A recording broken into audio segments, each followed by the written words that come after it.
Good morning. Actually, it still is morning, but not by much. Thank you for being so patient. I know both houses had interesting subject matters this morning, so we're glad that it's still morning, that we can start. I'd like to welcome you. This is the joint hearing of the Senate Select Committee on Passenger Rail and the Assembly Select Committee on Rail. I'm Senator Hannah Beth Jackson. I represent the 19th State Senate District, which is all of Santa Barbara County and all of western Ventura County. I chair the Senate Select Committee. My colleague, Assemblymember Adam Gray, representing the 21st Assembly District in Merced and Stanislaus County, although a UCSB Gaucho grad, which we like to plug as well, is the chair of the Assembly Select Committee. And today we are going to get an overview on key issues facing California's passenger rail future. This is a rather large topic of discussion, but for those of you who don't know, we're talking about passenger rail that is not high-speed rail. There are different levels, different functions, and we are going to be focusing on looking at funding and issues of passenger rail and not talking today about high-speed rail. I hope that doesn't disappoint you, but there is a tremendous potential on the passenger rail side, and we're going to look both historically and at potentially new sources of funding. In order to accommodate scheduling issues, we will then make a brief detour from funding to focus on the status of the state transferring intercity passenger rail service to regional joint powers authorities. That is where we're headed, and we're anxious to make sure that it is as seamless a process as possible. And after that, we'll return to funding issues that are facing the individual corridors, because as we know, as ambitious as we might be, as much as we might want to dream, none of this will happen unless we have the resources to make it happen. So we'll then turn to a topic that is not only very important to me, but I think to all of us, given the timing of that hearing, this hearing, that is the issue of safety. Not only did we just witness the huge tragedy of the crash in Philadelphia on the eastern coast, the East Coast, and the deaths of at least 7 people and the injury of 200 more, which is an appalling accident. Being actually from the East Coast myself, I know how significant that rail line is and what a superb method of transportation it has been for people going up and down the Northeast and the Eastern seaboard. And the fact that we have just experienced a terrible tragedy, I think, is a reminder to us that we have to be mindful of the many different aspects associated with transportation and the ultimate responsibility we have to making sure that people can travel safely. That being said, I had 2 derailments in my Senate district alone since the beginning of the year, and I'm aware, too, that but for the fact that the trains that were created as a result of a Metrolink accident, again outside of my district just a few years ago, that because of the new safer trains, lives were saved that otherwise would have been lost, except, of course, we haven't done the full job because there were a number of people killed and injured just this past few days ago. And it brings us to a reminder that that train was going 106 miles an hour in a 50-mile-an-hour zone, and we know that technologies like positive train control, had they been implemented, could have prevented this accident. And almost more shocking, I think, to those of us who are the policymakers is that that one day after this tragedy in Philadelphia, Congress failed to increase Amtrak's budget for safety and, in fact, reduced the budget, and has over the course of time really refused to acknowledge and to take the steps necessary to make sure that train travel is as safe as it needs to be. So, I mean, obviously this incident should have highlighted the need for to repair our existing infrastructure and invest in new infrastructure and technologies. And I think what it shows is that when policymakers don't adequately fund safety, it has consequences. And there are now 7 grieving families, many children and young children and grandchildren who have lost loved ones that would not have been that was not necessary. As simple as that. Were we willing to recognize our responsibilities and the need to fund these things, these people would be here today. So with that, I just want to conclude my opening remarks by saying that it's imperative that we look at rail as an integral part of our transportation infrastructure. It is a viable 21st century technology to move people as well as goods from place to place. Just like roads don't pay for themselves, rather, we pay for them as a public good. We need to grow out of the unrealistic expectation that rail is going to pay for itself entirely. But building more and wider freeways isn't going to solve the problem of moving people and goods throughout the state. Our economy needs better rail infrastructure if we want to continue to expand. If we can get people out of their cars and onto the rails, we can get them to work faster, more comfortably, and we can also reduce greenhouse gas emissions, which is a major commitment that this state has made. So it is a bonus for us, both in terms of quality of life and environmentally, if we can recognize and invest in this critical infrastructure going forward. So finally, we welcome any ideas on how these select committees could be of assistance to you, those of you we are hearing from today. We really want to focus on this issue of passenger rail, and I know that the Assembly is working closely on this as well, and I want to thank my co-chair here and Assemblymember Gray for his work and commitment to this effort, and ask him if he'd like to make some opening remarks.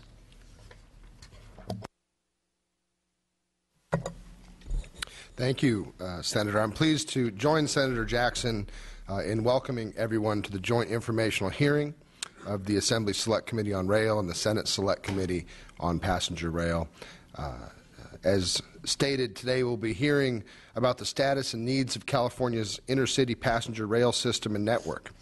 Rail transportation is a critical issue, certainly to the district that I represent, but more importantly to all of California. And I am excited and supportive of improving passenger rail transportation here in California. I'm working closely with the Senator and certainly the Governor to make sure that that happens. The purpose of our hearing is to promote a statewide passenger rail network that is customer-focused and cost-efficient, maximizing public benefit, protecting the environment, and certainly opening up new corridors and economic opportunity for Californians. We want to engage decision makers to expand investment in the state's conventional passenger rail network that will ensure its continued growth and success, and to leverage these investments by advocating for additional federal rail funds. Having a select committee on this topic will provide an official platform from which the Assembly and Senate can continue to expand upon important intercity and commuter passenger rail services throughout the state. Today we are joined by Deputy Secretary Chad Edison of the California State Transportation Agency. We also want to welcome and further develop relationships between the state and the new San Joaquin Joint Powers Authority. We are pleased to have the participation of the California Intercity Passenger Rail Leadership Coalition. Thank you for being here. Thank all of you for being here, and I look forward to learning from today's discussion. Thank you very much. Any other members who would like to say a few words before we start? Not mandatory, but if you would, feel free. Senator Allen. I'm just excited about serving on this committee. I've always been a passionate fan of rail since I was a kid. I've ridden rail all over the world, and I continue to believe it's a really important and totally underappreciated form of transportation infrastructure that has been used to such great ends in other countries for development and freedom. And I just want to see what we can do to join the League of Civilized Nations with regards to a decent passenger rail network. Thank you very much. And I would like to add, I just came back from a trip to Japan where we rode their high-speed rail, their regular rail, and, you know, with a commitment to infrastructure, it's amazing how rail has become such an integral part of that culture and has been, I think, very instrumental in its economic viability and the technologies, the innovation really owes a great deal to the fact that they have an infrastructure that flourishes through rail. So with that, and I think we're all, the record will reflect that we're all big rail fans. So why don't we start with Chad Edison, the Deputy Secretary of Transportation, if you'd come forward. And we've asked you to provide us, please come on down, and provide us with a very brief overview of the historical state funding of passenger rail services for context. But what we really want you to focus most of your time on is what state and other potential funding sources exist and how funding ties in with our state's needs. So if you would help us identify opportunities for the legislature to improve our state passenger rail network, that would be very helpful as well. Thank you, Mr. Edison, for being here. Thank you very much. And good morning, Chairwoman Jackson and Chairman Gray, members of the committee. Thank you for inviting me to address you today. One thing that you'll hear throughout this is the need for consistent and increasing levels of funding to support the needs of the state, especially for some of these matters like safety that we see very clearly in the last couple of days. California has really made nation-leading investments in its passenger rail system in the past. The state and its partners have grown the 3 inner-city rail corridors of the state to be some of the most successful in the nation, and the state has also been a critical partner in developing commuter rail systems of California, both in purchasing and improving the assets needed for them and in enhancing safety through grade crossing improvements and positive train control investments. So this is a good foundation on which to build. Existing inner-city rail funding has historically come from 3 primary sources: the public transportation account, the interregional portion of the STIP, the State Transportation Improvement Program, and one-time bond funding. And I will briefly elaborate on the role each of those plays, and then I'll get on to the future. Thank you. The public transportation account is the source of Amtrak's operating assistance, as well as for the administration of the 3 inner-city rail corridors by Caltrans and currently the Capital Corridor Joint Powers Authority, in the future the other joint powers authorities as well. It also funds the overhauls of state-owned rail cars and locomotives. It funds statewide planning efforts. It does marketing, both at the state level and at the JPA level, a limited number of capital projects, and some capital program oversight.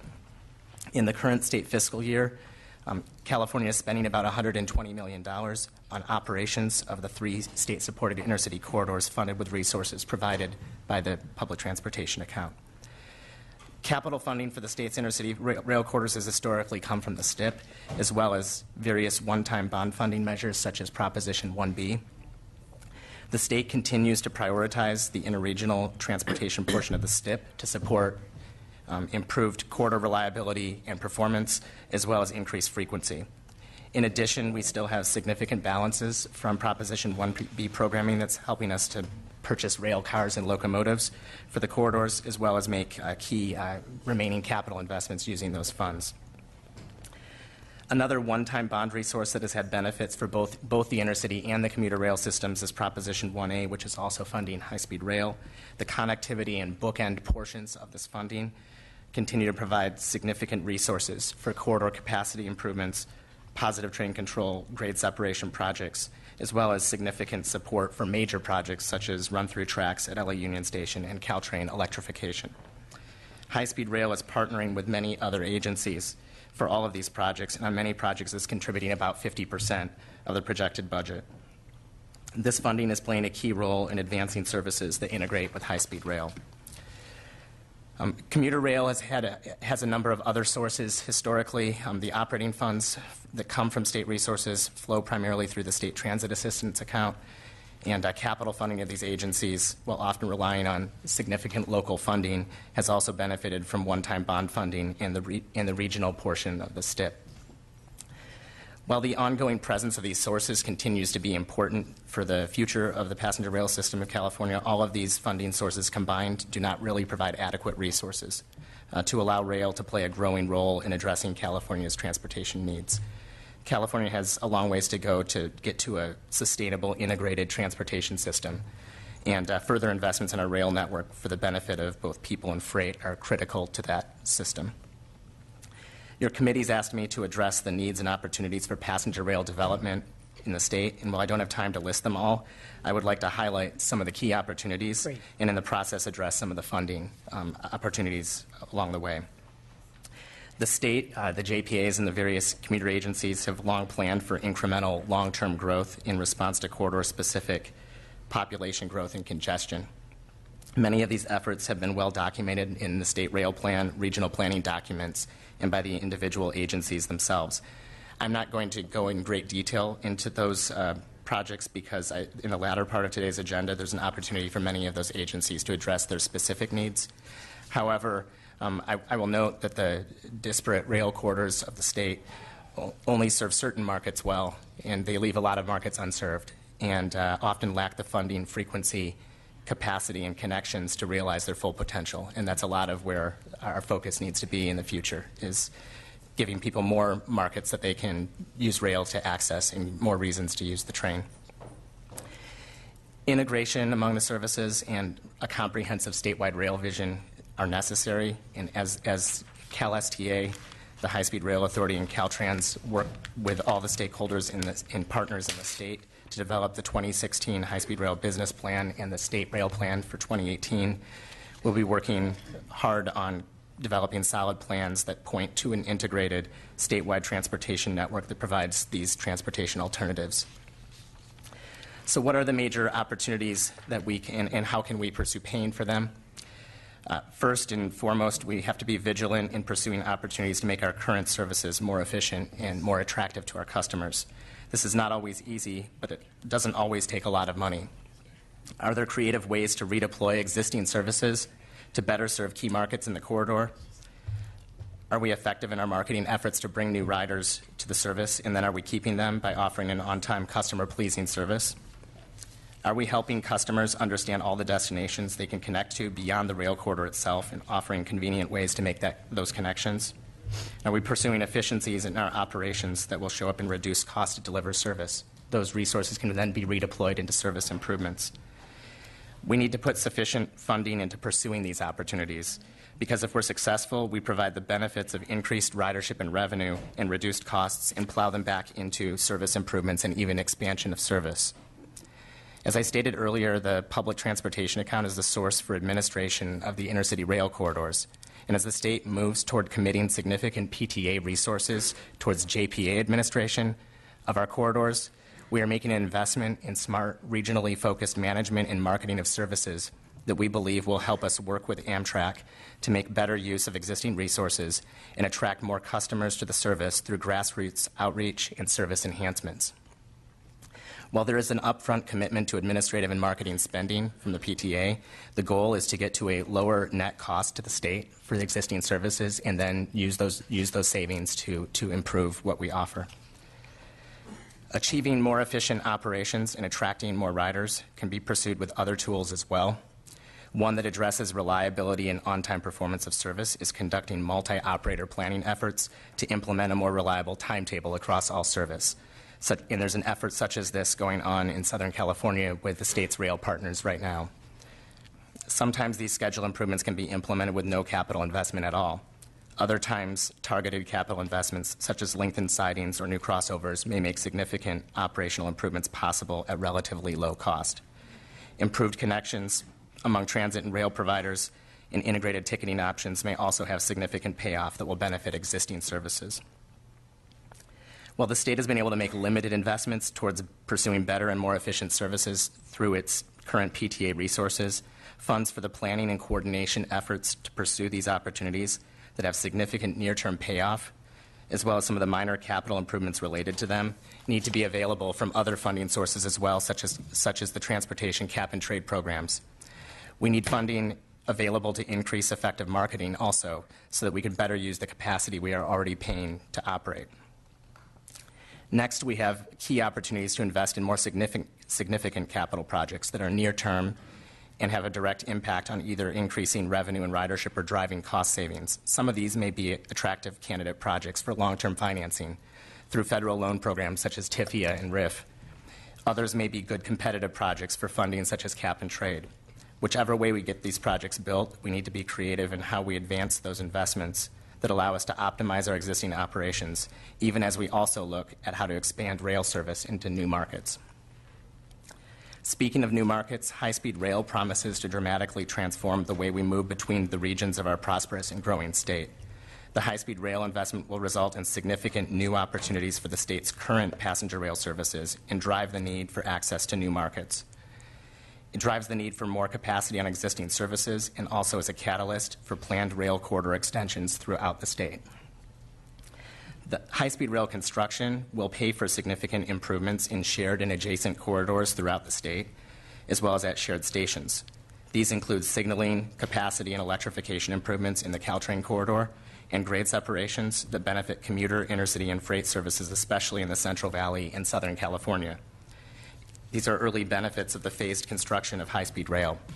In the Central Valley, more than 50 grade crossing improvements, mainly in the form of grade separations, will provide significant safety benefits to both existing rail operators and the communities along the line. A key to funding many of the opportunities for passenger rail is the significant commitment of ongoing cap and trade auction proceeds to the Transit Intercity Rail Capital Program and the Low Carbon Transit Operations Program. Recent auction results make us bullish on how significant these ongoing investments can be, and investments in the first round of projects are currently under consideration. The Transit Intercity Rail Capital Program closed the application window for its first call for projects on April 10th and received 31 applications from all corners of the state, requesting nearly $450 million in funding, with proposals to leverage nearly $850 million of other local, state, and federal funding. We will be recommending an initial list of projects funded with cap and trade proceeds by June 30th of this year, and are encouraged to be able to provide funds not just from the current fiscal year, but also funding that's based on an initial 2-year funding estimate. Mr. Ederson, I don't mean to interrupt. Yes. The $450 million figure, was that for both high-speed and passenger rail, or just the passenger rail? Just transit and intercity passenger rail. Thank you. So, the May revise of the governor's budget, released just a few hours ago at this point, provides $265 million of funding for the Transit Intercity Rail Capital Program and allows us to increase funding in our current call for projects from the $125 million to $290 million when combined with last year's appropriation. In the next call for projects, we anticipate having a much more robust level of multi-year funding available, informed by auction results that we observe for the rest of the calendar year. And again, those are for not just, those are for passenger, not high-speed rail? Not high-speed. So and what do you estimate those to be, cap and trade? So the current governor's budget estimates cap and trade auction proceeds at $2 billion a year, starting in 15-16, and the allocation then of the continuous appropriations is based on that. So that would be $200 million for the Transit Intercity Rail Capital Program and $500 million for high-speed rail. It's also $100 million for the Low Carbon Transit Operations Program. Thank you. In addition, and in the governor's May revise, there's $65 million of proceeds from the 14-15 time period that are recommended to be added to the Transit Intercity Rail Capital Program in the 15-16 year. It is also important to acknowledge funding the state pursues in partnerships with our regional and federal partners. Last month, we received the good news that the partnerships that Caltrans had with both Riverside County Transportation Commission and SANDAG were successful in obtaining over $5 million of federal funding for grade crossing improvements and planning for expanded intercity rail service in the Coachella Valley. We will continue to pursue federal funding opportunities as they become available, including preparing good projects for the current and future rounds of Tiger funding available from USDOT. And we recently put in a pre-application for a grade separation project. That's one of the top projects on the PUC list, the Rosecrans Marquardt project in the Southern California region. As I hope is clear, funding to pursue improved rail service throughout the state, including currently unserved and underserved communities, will come from a variety of new sources. We need to be ever more efficient with the sources we already deploy, but we also need to pursue the full range of opportunities offered by cap and trade, federal loan programs, achieving co-benefits out of high-speed rail construction, and pursuit of Federal Railroad Administration, FTA, and USDOT Tiger grants in a collaborative organized manner. Significant growth is coming to California and its rail corridors. The rail corridors of today will need to adapt, grow, and change as the state and regional needs change. This may at times involve growing and expanding into new markets, and at other times involve changing the way service is provided in existing markets. As we grow, we will work together to provide Californians with greater transportation choices that effectively and efficiently support increased rail ridership and result in sustainable operations and practices. Passenger rail in California has a bright future, which will be built upon our investments in high-speed rail, new cap-and-trade funding coupled with regional and federal funding, visionary long-range strategic planning, and partnerships with the JPAs. In less than a generation, we believe that passenger rail will have a much larger contribution to the state transportation network, enabling many more Californians and our visitors to experience the productivity, convenience, and safety of train travel in their journeys to work, on business and vacation travel, and in visits to friends and family throughout the state. Thank you for this opportunity to address your committee. Well, thank you very much. I just have a quick question, then I'll open it up if any of my colleagues have any questions. It sounds like the real key for us to be trying to grow this transit system, that there were two things that jumped out at me that seemed realistic. One is the 10% of cap and trade, and I hope that the $2 billion figure is fairly accurate. That gives us $200 million a year at the current percentage level for the non-high-speed rail.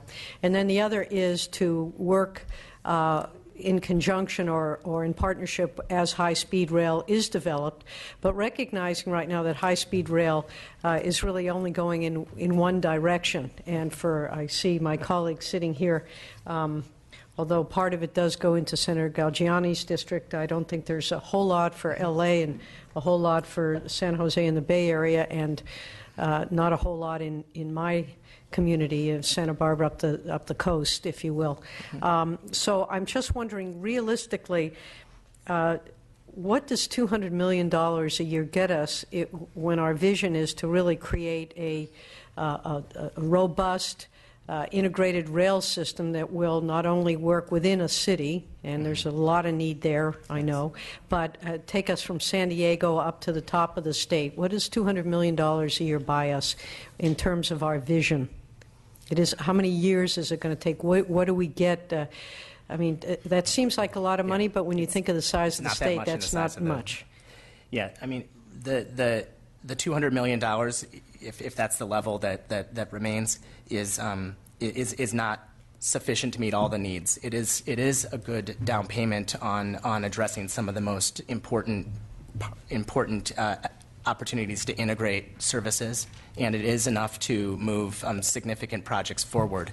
I think having the ability to do that in a multi-year fashion and be able to look out into the future is something that we've already tried to put in our guidelines for our program and is something that we would encourage doing. But there are many other resources that need to be coordinated with. We need to continue pursuing the federal resources.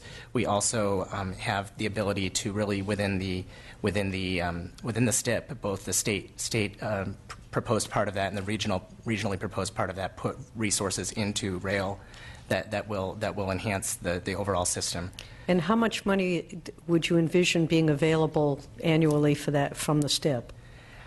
I don't have a precise fund estimate with me today for that. 100 million, 20 million, 500 million? Well, there's the regional portion, which is goes through the regional process, and then there's also the state portion. In past allocations, Caltrans, they're generally doing the last 2 years, and then also working within the new fund estimate. And past years have had in the intercity side or interregional side had in the $50 million range or so to allocate, sometimes more.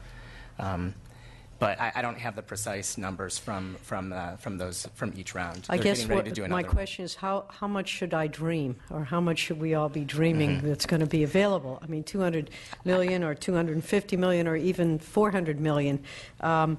It doesn't create that robust system that I think we'd all like to, or many of us would like to see. Yes. Well, key to many of these projects is having good prioritization and also having projects that are ready to go. And as we've seen, some of the projects that already have programmed funding, some of them take a long time to get really into construction. And so I think we have current resources that are even from Proposition 1B that are still being deployed on the intercity and commuter rail side. And so I think it's important to have those plans that are really well coordinated and where we're picking the most important projects first. And we clearly have need for additional resources as well, and I believe there's a variety of ways that we can achieve that. And have you made a determination, you say the most important projects first, have those been prioritized? We are right now going through a new process to develop the 2018 State Rail Plan. That is the contract with the consultants that are helping with that is about to be executed, and we are also working through a statewide strategic network integration study as part of that process. So in that process, I believe that many of the priorities will become further developed, and we're doing that with all of our rail stakeholders in the state. And have you determined any, fairly generally what the basic priorities are? And then I'll open it up to any questions. Well, I think I did outline in the presentation that I made that there are many priorities across the state. They include, getting the existing services to be functioning as efficiently as possible. They also include the key projects that connect to the network. And we are pursuing smart frequency additions where we can do them. This year we are looking at adding a 7th round trip in the San Joaquin Valley as one of the services that we've put a lot of capital into in the past and we're getting ready to implement. So we're certainly pursuing growth. We're looking at the Coachella Valley as one of the studies. We're looking at retiming services in the Los Angeles corridor to achieve higher revenue and ridership. So we are pursuing many things that I think will advance the state rail network. We're looking for opportunities to collaborate between the intercity and commuter rail services as well.